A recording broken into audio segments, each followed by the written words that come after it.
tema que para mí es uno de los más interesantes siempre, que es Continuation Pattern Style, estilo de continuaciones, un enfoque práctico, y tiene que ver con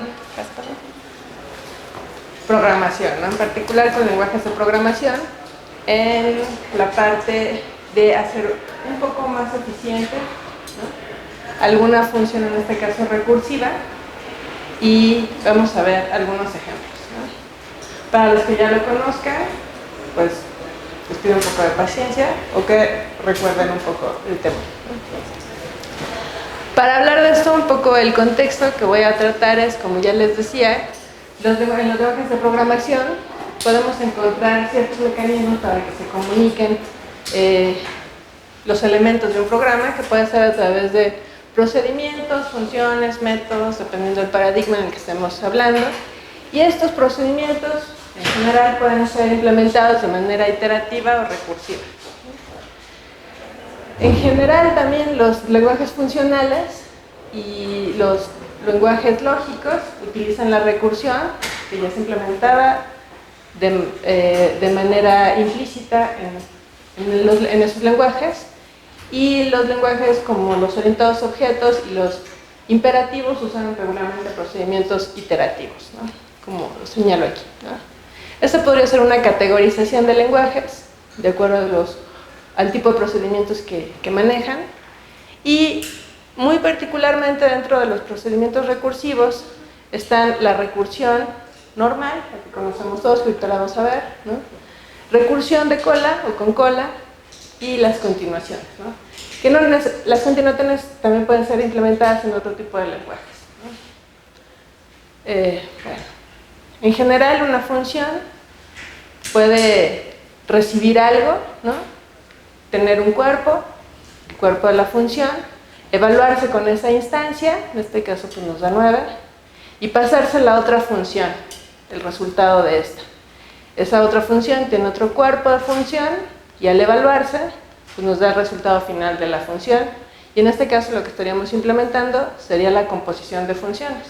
Primero se evalúa f con un cuerpo de función y una instancia, y el resultado de f se lo pasan a g.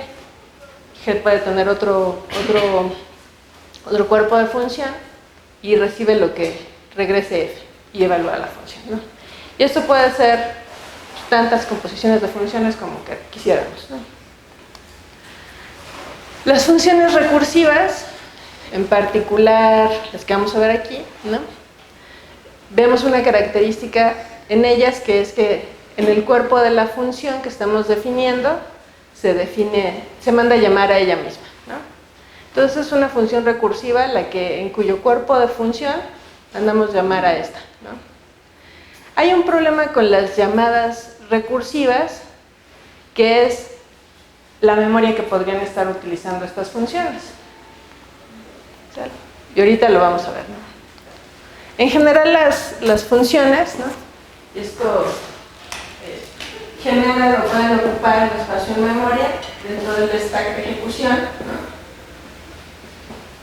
Y entonces una llamada, si tiene aquí una llamada que es recursiva, antes de que pueda dar un resultado, pues genera otra llamada.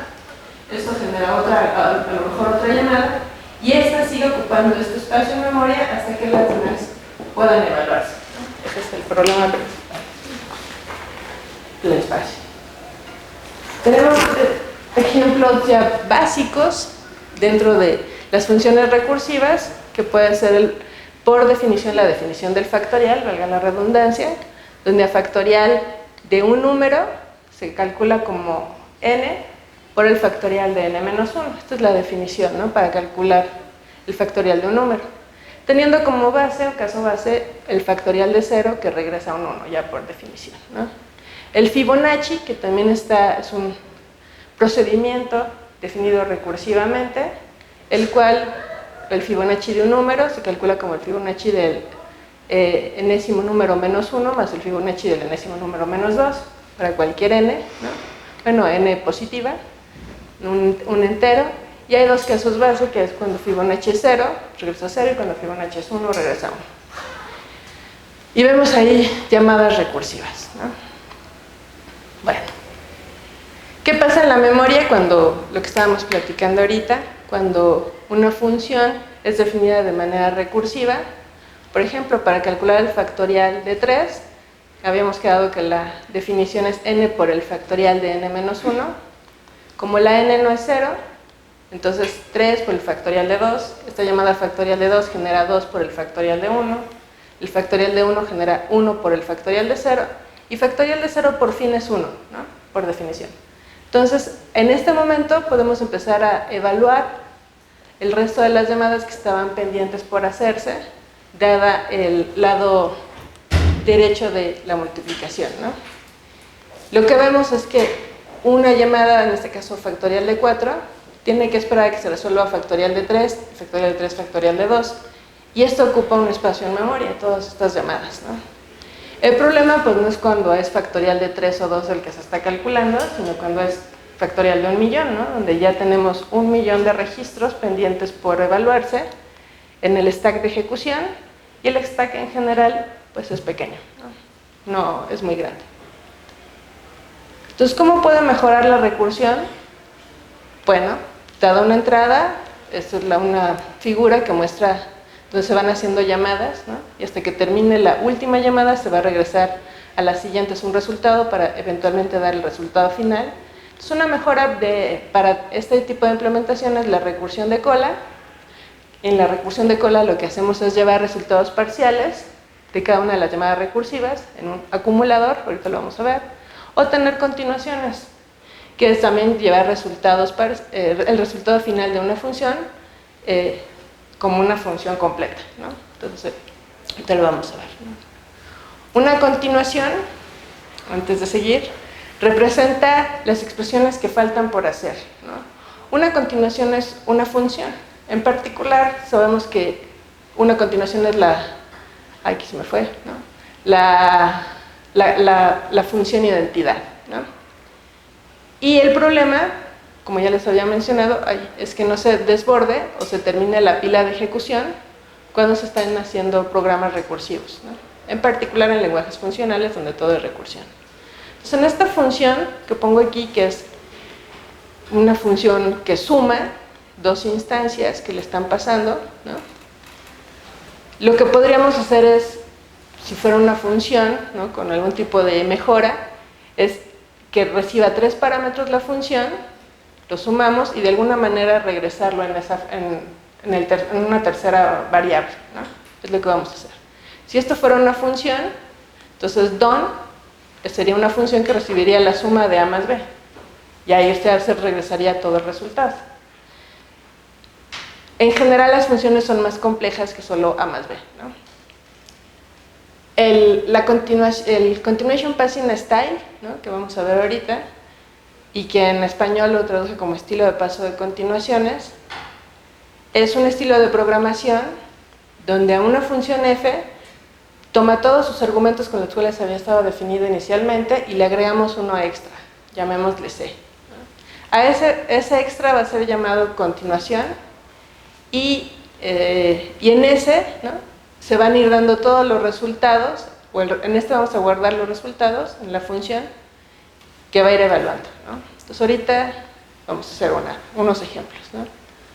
Esta es una función muy sencilla que lo que hace se llama suma, que recibe un parámetro n.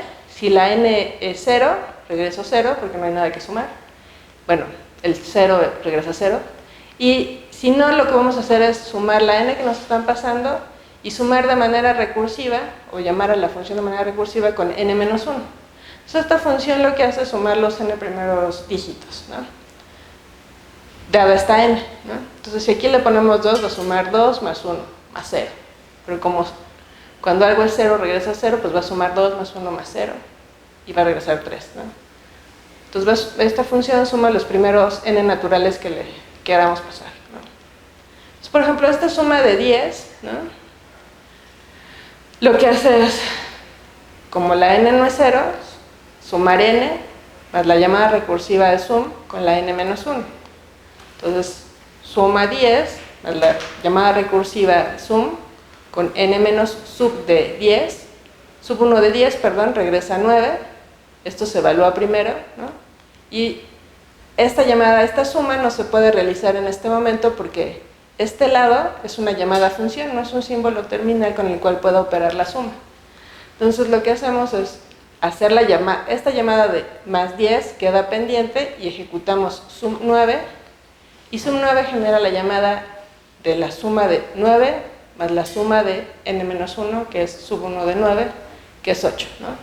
Esta llamada de más 9 queda pendiente para generar sum 8. Sum 8 genera más 8 con sum 7, y así para cada uno de los números hasta que llegamos a 0, que es el caso base. La recursión siempre tiene una función recursiva tiene una llamada en el cuerpo a sí misma, y el caso base con el cual estamos obligando a que termine la recursión para que no se cicle. Entonces, en este caso, como la n0 regresa a 0, y es este último caso de esta llamada recursiva, pero teníamos pendientes todas las anteriores, más 10, más 9, más 8, hasta el más 0, ¿no? Y hacer la suma, pues ya, me regresa esto. ¿Cuántos registros en memoria se tuvieron que haber esperado para generar este resultado? Pues sum de 10 generó más 10 más sum de 9, entonces 1, 2, 3, 4, 5, 6, 7, 8, 9, 10, ¿no?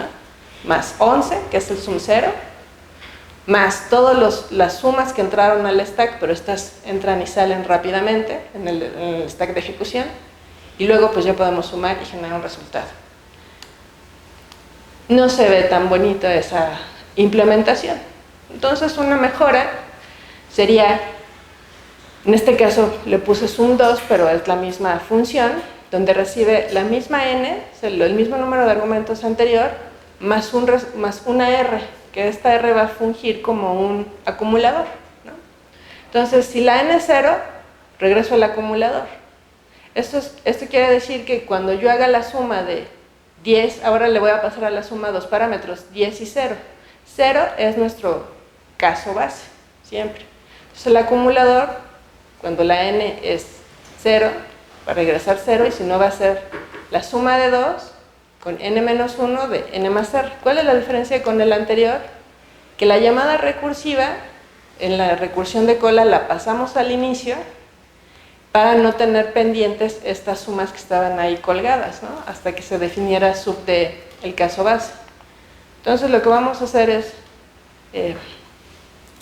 sum 2, que es la llamada recursiva del procedimiento, irle decrementando en 1 la n para que podamos ir recursando sobre esta función con una n cada vez menor hasta que sea 0, y lo que tenemos que hacer es sumar r más n.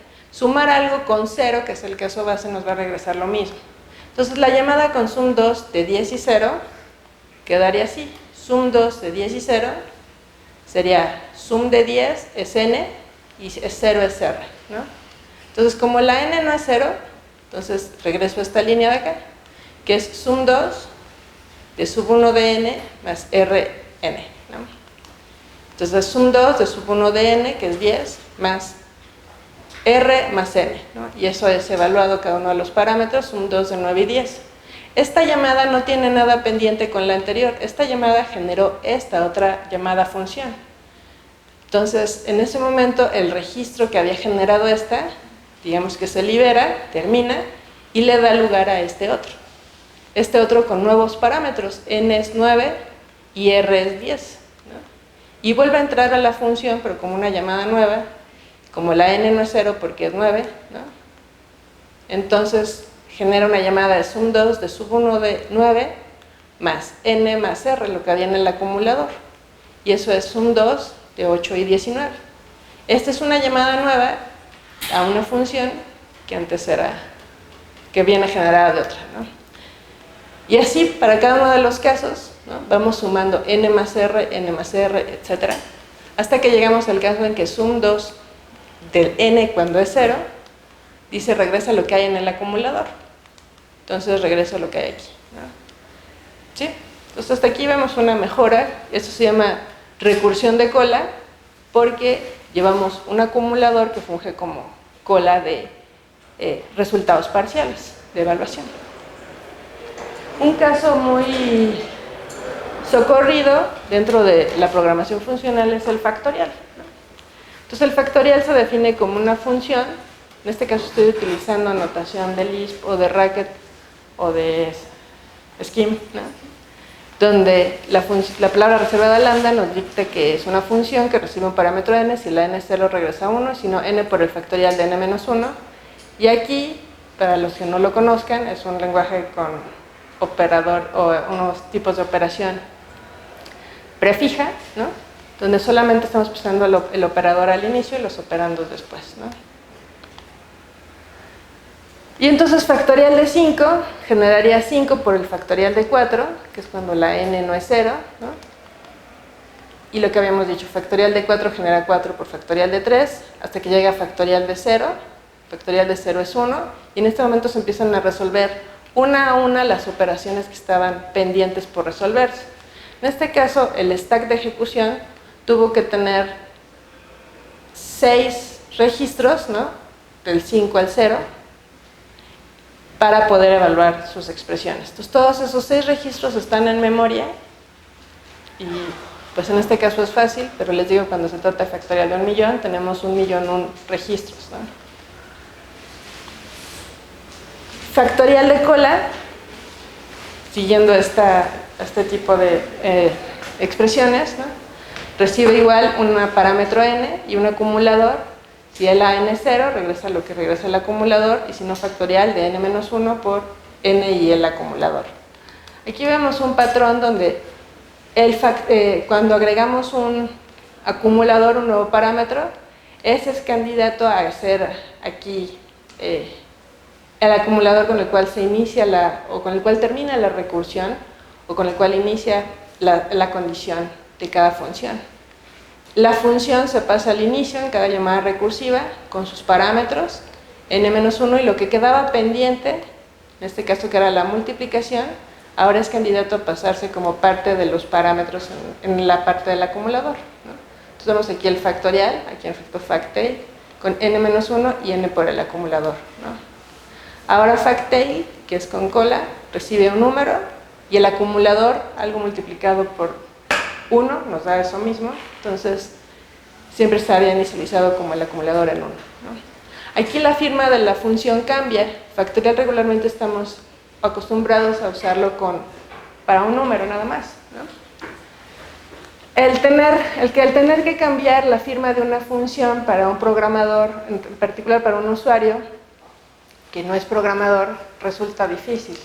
Entonces lo que hacemos es generar una función factorial que respete la firma de la función, y en el cuerpo de esa función llamar a otra, que es la que va a llevar toda la chamba de la función, que en este caso es factail, ¿no? Aquí también debería decir factail, perdón, donde lleve el número que quiero calcular, e inicializo el acumulador con el caso base, ¿no? Entonces esta función factail lo que hace es llevar la recursión ya propiamente de la función, ¿no? Y factail lo que haría sería fact de 5, llama fact de tail con 5 y 1, como la n no es 0, entonces genera factail de n-1 por n y el acumulador, n-1 y n y el acumulador.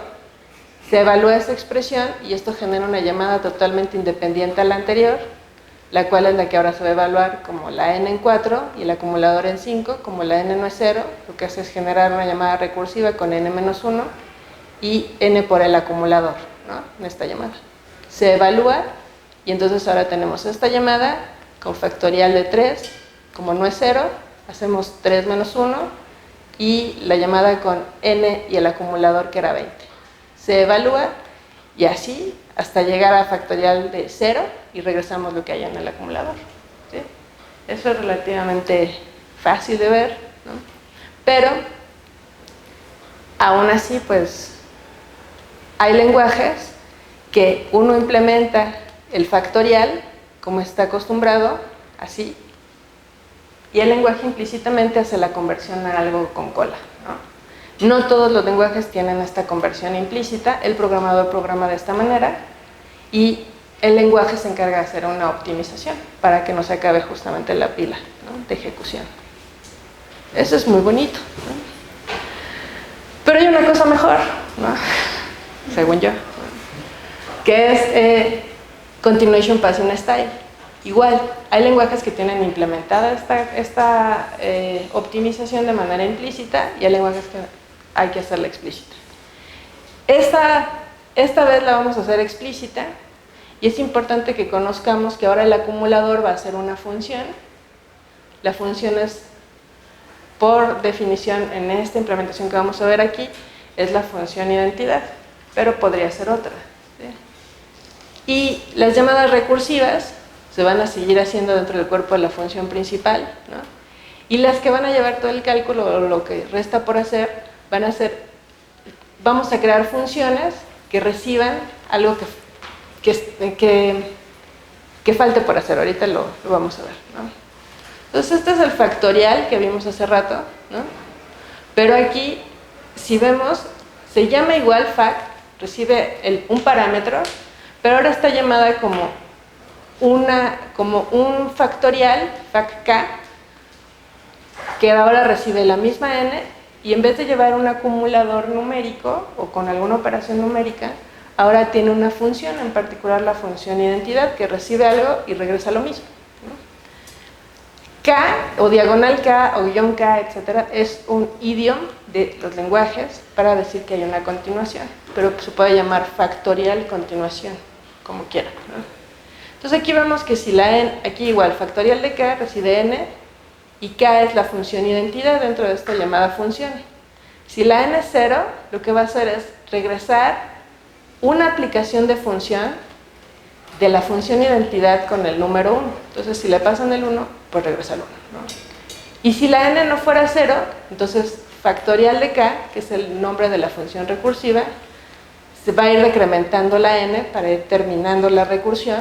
Y vamos a crear por cada llamada a la función recursiva una función lambda que reciba un parámetro, y lo que vamos a hacer es, lo que teníamos antes pendiente por hacer es la multiplicación de n por el acumulador. Si el acumulador lo va a llevar la función k, como en esta primera vez va a ser la identidad, cuando le pasen n por b nos va a regresar la identidad. Entonces esto es difícil, pero ya lo hice, ¿no? Entonces, bueno, la mayoría ya lo hicimos, ¿no? Factorial de 3 recibe ahora el 3 y recibe una función identidad, ¿no? Factorial de 3, como la n no es 0, recibe estas dos cosas, regresa fact k, es otra función, con n menos 1 y crea una función lambda con k y n por b, ¿no? Entonces vemos aquí decrementado n-1, crea una función lambda b de n por b, y aquí está la k. Esta k es esta de acá. Fact k de 1, porque es n-1, de aquí de 2 menos 1, como no es 0, crea una función lambda con todo esto del parámetro k en esta llamada. Entonces sustituimos toda esa llamada, que es esta de acá, era lambda b de k de 2 por b, ¿no? Y cuando por fin se decrementa en 1 el número que queremos resolver en el factorial y es 0, lo que dice aquí es cuando es la n 0, regresa k con 1. Entonces, cuando es 0, ¿no?, vemos que regresamos k con 1. Y k tenía todas las funciones anidadas que íbamos construyendo, ¿no?, y le pasan un 1. Entonces, esta b se está inicializando con este 1 y por el contexto o el alcance de las funciones, esta b de aquí hace referencia a esta de acá. Esta es la variable ligada a esta de acá o acotada a esta de acá. Entonces, se sustituye aquí en su alcance, se evalúa esta expresión y se pasa a la siguiente aplicación de función. Y entonces, esta llamada 1 ahora es esta b, y esta b es esta b de acá, porque está ligada, se sustituye, se evalúa esta expresión y se pasa a esta función. Esta b es esta de acá, por el alcance, se sustituye, se evalúa y se pasa a la función que la primera vez fue la identidad, se le pasa el 6 y regresa el 6, ¿no? Esto es lo que hace esta función, ¿no? K Siempre la primera vez que estamos generando las llamadas a factorial de K, pues es la identidad. Y el estilo de paso de continuaciones nos dice que hay que todo pasarlo como función. Entonces creamos la función, luego la aplicamos con el caso base. Se dice que se levanta la función para sacarla de lo que antes era la llamada recursiva solita, ¿no? Donde estaba acá. Se levanta para pasarla de este lado. Y lo que tenemos es la llamada recursiva de la función sin nada pendiente por hacer, con la n que se va a ir decrementando, y por cada vez que se vaya decrementando creamos una función, como aquí creamos una, que lleve lo que faltaba por hacer, que en este caso aquí esta primera vez es la identidad, y hacer la multiplicación. ¿Sale? Bueno. Otro ejemplo, ¿no?, que es un poquito más complejo, es hacer una lista, ¿no? Este ejemplo es, toma una n, si la n es 0, genera la lista vacía, y si no, lo que hace es construir una lista con ese entero, con esa n, y llama de manera recursiva a la función con la n decrementada. Entonces, por ejemplo, makeList de 3, como la n no es 0, lo que hace es construir una lista con el número 3 y generar una llamada recursiva de makeList de sub1 de n. Sub1 lo que hace es decrementar en 1 esta n. Entonces esto genera una llamada recursiva, pero aquí como está el cons, vemos que está pendiente esta construcción de esta lista. Esto es recursión, nada más recursión, ¿no? Makelist 2 genera, como la n no es 0, construye una lista con 2 y makeList con 1. Y luego make, esto queda pendiente, y makeList 1 genera una llamada con cons 1 y makeList con 0. Y por fin llegamos a makeList con 0, y si es 0, regresamos la lista vacía. Por definición de cons, de construcción de una lista, siempre una lista se construye con algo, y el segundo parámetro tiene que ser una lista. Entonces esto nos genera la lista que tiene a 1, cons de 2 con la lista que tiene a 1 es la lista que tiene a 2 con 1, y cons de 3 con 2 y 1 genera la lista que tiene 3, 2, 1. Entonces esta función crea una lista de tamaño n, pero donde los números, los elementos de esa lista son, en este caso, números, se van decrementando a partir de la n que ponemos ahí. Entonces uno, siguiendo la regla, diría, para hacerla con recursión, parece aquí de cola, ¿no?, pongo el nombre de la función, una n, un acumulador. Si la n es 0, regreso el acumulador, como habíamos dicho, y si no, genero una llamada recursiva con n-1 y cons de n y r, es lo que decía la anterior. Saca el nombre de la función o levántalo hacia afuera con sus parámetros decrementados y construye n por lo que faltaba, ¿no? Pero en este caso, ¿no?, cuando hacemos la llamada recursiva con 3 y la vacía, que sería el caso base, ¿no?, generamos makeList 2 con el número 2, ¿no?, ya decrementado, y construimos una lista de n y r, 3 y la vacía, con esta ejecución. Esto nos genera una nueva llamada, ya no hay nada pendiente, pero esto nos genera makeList 2 de 1, sub 1 de 2, es 1, y la construcción de n y r, que es cons de n, que era 2, y r era cons de 3 y la vacía. Y makeList 2 de sub 1 de n, que es 0, nos genera el cons de n, que es 1, más lo que faltaba, cons 2 y 3. Y esta construcción, cuando la n es 0, dice, pues regresa lo que tengas en el acumulador, y el acumulador, como vemos, solamente es cons de 1, cons de 2, cons de 3, y generó la lista en orden inverso.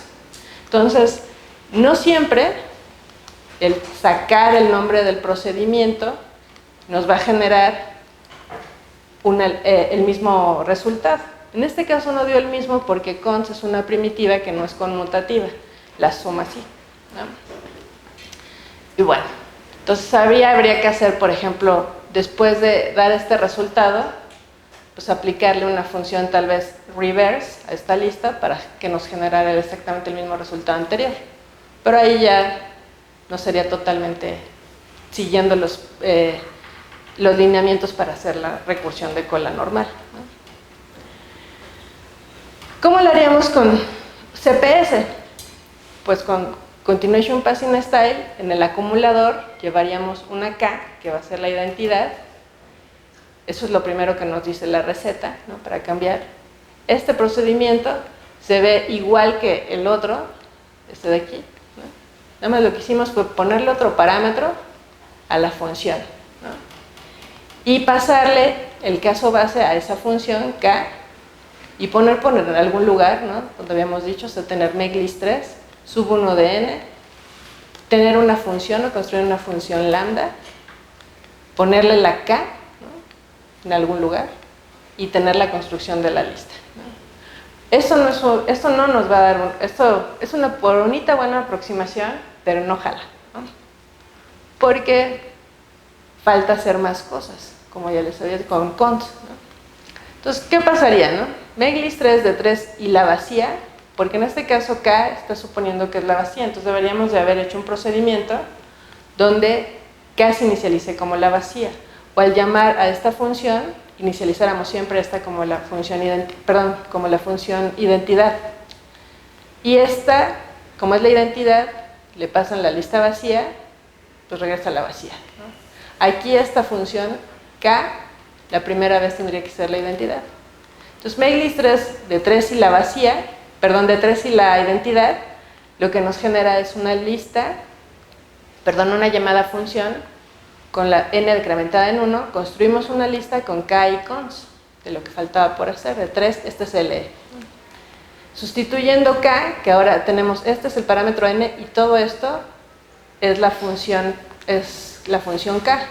O sea, al sustituirla en esta llamada nos quedaría aquí la K sustituida, que es la vacía, ¿no? Ahora con esta instancia, cuando n es 2 y esta es la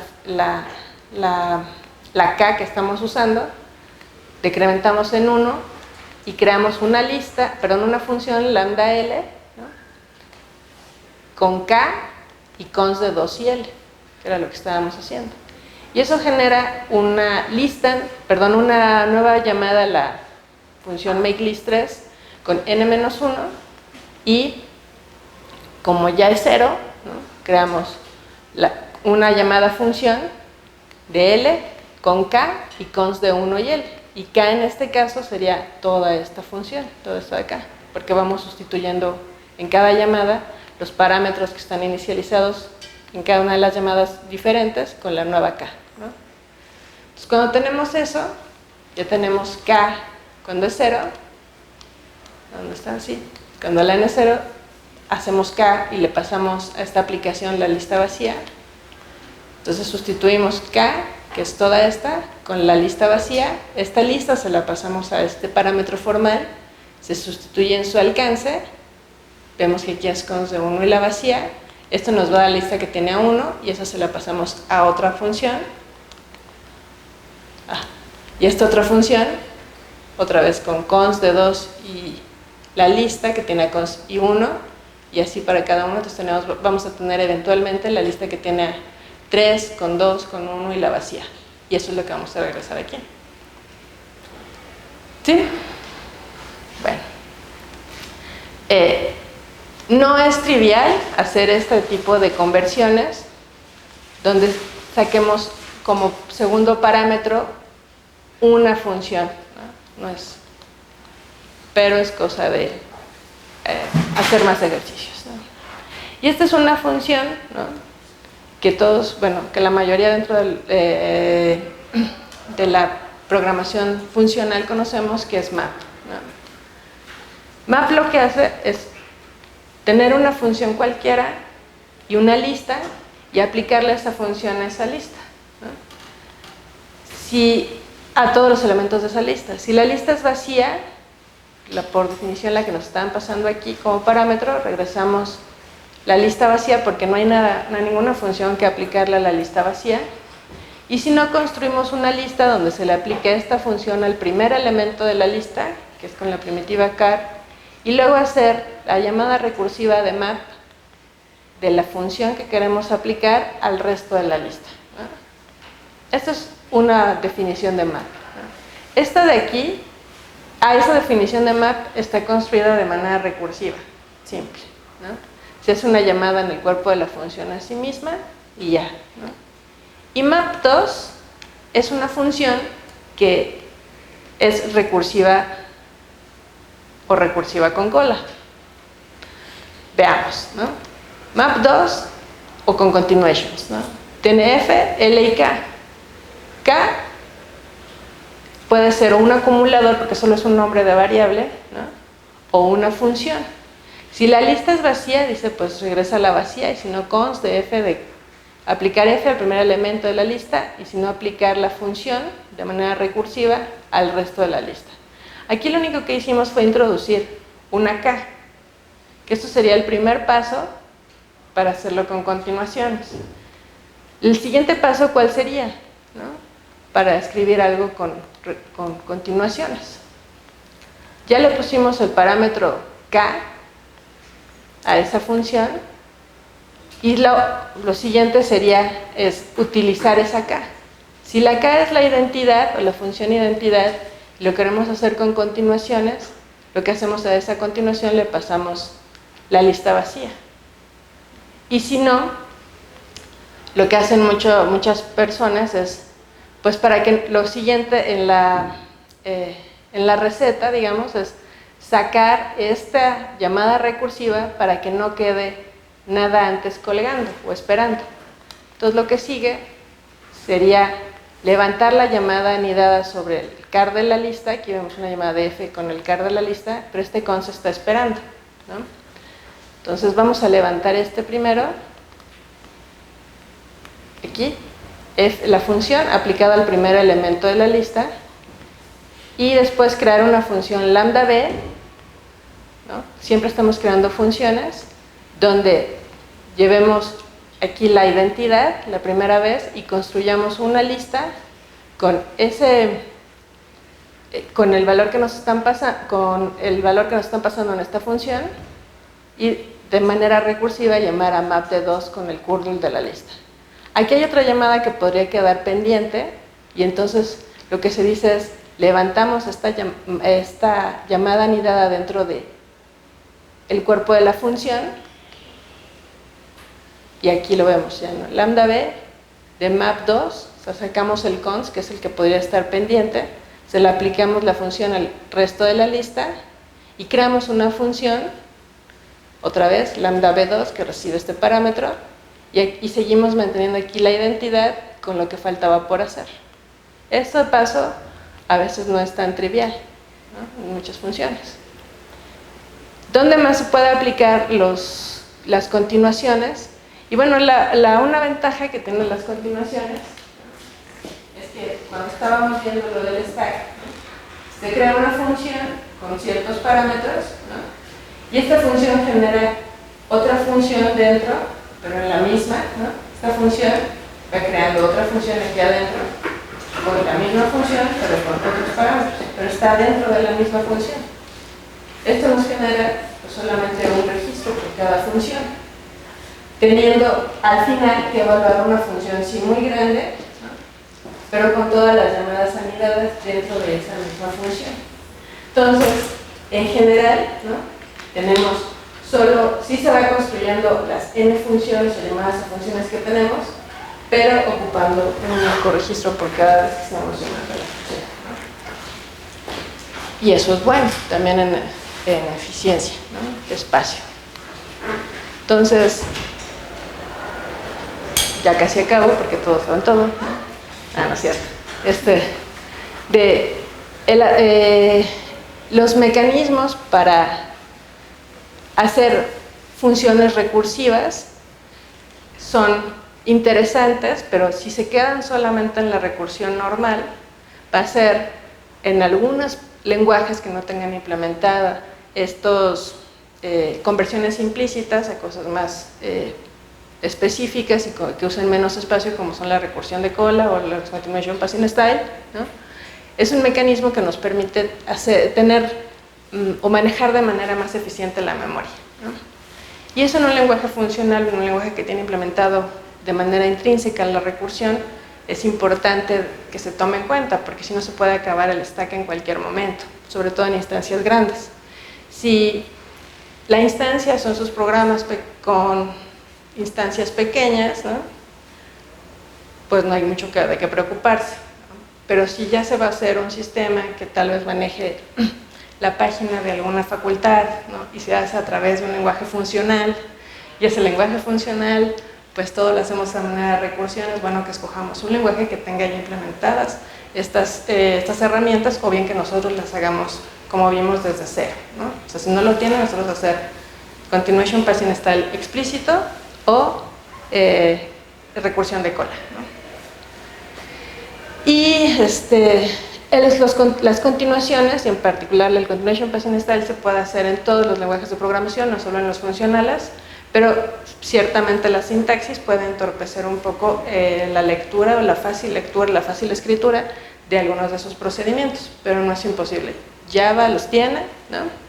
Que es un lenguaje que no es funcional, y todos los funcionales, ¿no? Dentro de ahorita vemos unas continuaciones muy simples, pero dentro de una continuación, un estilo de continuación, puede haber anidadas otras continuaciones, ¿no? Y puede haber no solo dentro de un procedimiento es tener anidado otro procedimiento, que también puede ser con continuaciones, sino también llamar a procedimientos externos que lo tengan, ¿no? Entonces, no sé si tengan alguna pregunta de esta parte de las continuaciones, porque son un poco abstractas. Hay una manera de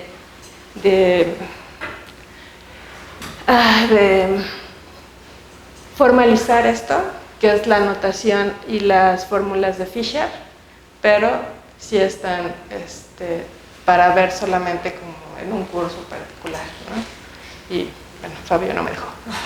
Entonces, no sé si tengan alguna duda, alguna pregunta. Las continuaciones no son triviales, ¿no? A la gente no le gustan, no las entienden, pero en general el lenguaje sí, ¿no? No sé, ¿tienen alguna? Platícanos más de las de Fisher, ¿no? Las de Fisher. Sí, breve resumen. Breve resumen de las de Fisher. Pues tratan de las transformaciones de Fisher, tratan de formalizar esto que vimos de las como recetas, ¿no? Donde dicen, por ejemplo, ¿no? Si una función suma, ¿no? Entonces la transformación se aplica tanto a A como a B, ¿no? La transformación de Fisher se aplica tanto a A como a B, suponiendo que A y B son expresiones, no necesariamente números, ¿no? Entonces aquí, esta transformación, si esta expresión vuelve a ser una función, aquí adentro debe de haber otra continuación para mantener el orden de que cada una de estas es una transformada con continuación por separado para dar un resultado como una expresión completa, ¿no? Y así son los tipos de transformaciones. Estos son fáciles, pero las difíciles son cuando tienes transformadas de expresiones, ¿no? Con composición. Ahí sí ya son más complicadas, cuando ya no hay una operación donde sea claro que aquí existe la conmutatividad y ciertas propiedades que se van a descubrir en la suma, no así con algunas expresiones donde tengas, por ejemplo, construcciones cons o list, ¿no? Que no necesariamente son conmutativas, pero son parte de una expresión, o puede ser también esta M también podría representar un módulo completo. Entonces hay que aplicarle la transformación al módulo, entonces hay que desagregar en el módulo cada una de las subexpresiones hasta que llegues a las más particulares, ¿no? Esas son las transformadas de Fisher. Sí, ya. Dale. ¿Y estas son las que están implementadas? Estas son las que están implementadas en los compiladores, estas, sí, claro, todas, ¿no? Bueno, si no hay dudas por mi parte es todo. Muchas gracias.